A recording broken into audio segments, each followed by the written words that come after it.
طبيعي. عصام زيد من عدن، مساء الخير يا عصام. وعليكم السلام ورحمة الله وبركاته. كيف حالكم؟ كيف الحماة عندكم؟ والله الحماة الحمد لله ماشي إلا قدام. الله ألفين على الحماة. الله يعينكم. تفضل يا صديقي الكلمة لك. أهلا وسهلا. أهلا وسهلا يا أخي. الرجل هذا بن ملك رجل شريف ومحترم، ورجل يحب الجنوب، وأي شخص يحب الجنوب يطلعوه خاين. رجل وطني يا أخي، وإذا كان مع الإمارات فالإمارات هي الداعمة للجنوب، ولولا الإمارات لا شاهدنا علي محسن الأحمر ولا شاهدنا حميد الأحمر وحزب الإصلاح التكفيري اليوم بعدن، لأنهم منعوا بن بريك وعيدروس الزبيدي، منعوا علي محسن أن يدخل إلى عدن.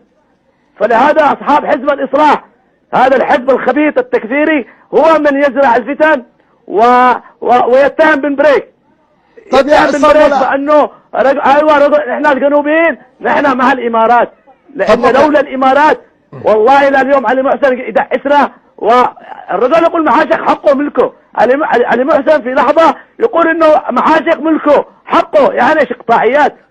لهذا نحن مع هاني بن بريك، الرجل الشجاع، الرجل السلبي اللي استطاع ان يهزم الحوثن في المعارك. طيب يا عصام، وهزم ايضا التكفيريين، ولهذا لا يجيبوا التهم ودعايه على بن بريك. بن بريك القدمه حقه اشرب من وجوههم. طيب يا عصام، بس اعذرنا، يعني في سؤال هنا يطرحه الاصلاحيين. انتم رفضتم دخول علي محسن، لكنكم في المقابل دخلتم طارق عفاش. طارق دخلنا تدرى وتحرك للحديده. طارق ما جلس، طارق رجل راح يقاتل. طارق صالح مش بالرياض جالس في فنادق الرياض. طارق موجود في الحديدة ويحترم، حتى وان اختلفنا نحن معه سياسيا وعسكريا، لكن انا احترم طارق لانه يقاتل في الساحل. فين علي محسن؟ فين المقدشي؟ فين؟ كلهم هاربين بالرياض. طيب يا عصام، ليش موجود في المعركة، ولا انا يا اخي اقصي داخل الارض الرجل يحترم. طيب يا عصام، كاخر سؤال، انا مش مع طارق وانا ضد عفاش.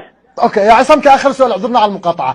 أيوة. حينما قالوا عبد الرب منصور هادي احال هاني بن بريك للتحقيق، ليش؟ يا اخي يحيل ابنه، روح شوف ابنه والعيسي اللي ينهبوا الثروات البلاد يتهموا بايش؟ سارق؟ ما قلال هادي سارق، ما العيسي سارق، كل اللي حول عبد رب ومنصور سرق ولصوص. بندغر سارق، كلهم لصوص. اشكرك يا عصام. يعني انت تيجي تحاكم، طب روح حاكم ابنائكم الذي قاسم بالفنادق، واللي قاسم في السفارات، والذي نهبوا ثروات البلاد، واللي سرقوا البنك المركزي، يحاكموا بن بريك. اطلع بن بريك حتى يحاكموا. لا ماسك بنك مركزي، ولا ماسك سفارة، ولا ماسك بترول، ولا ماسك ثروات البلاد. تحاكم ايش؟ تحاكم واحد مش بيده الثروات. روح حاكم علي محسن. علي محسن هذا الذي جالس ينهب ويسرق البلاد ويتآمر على البلاد. شكرا جزيلا.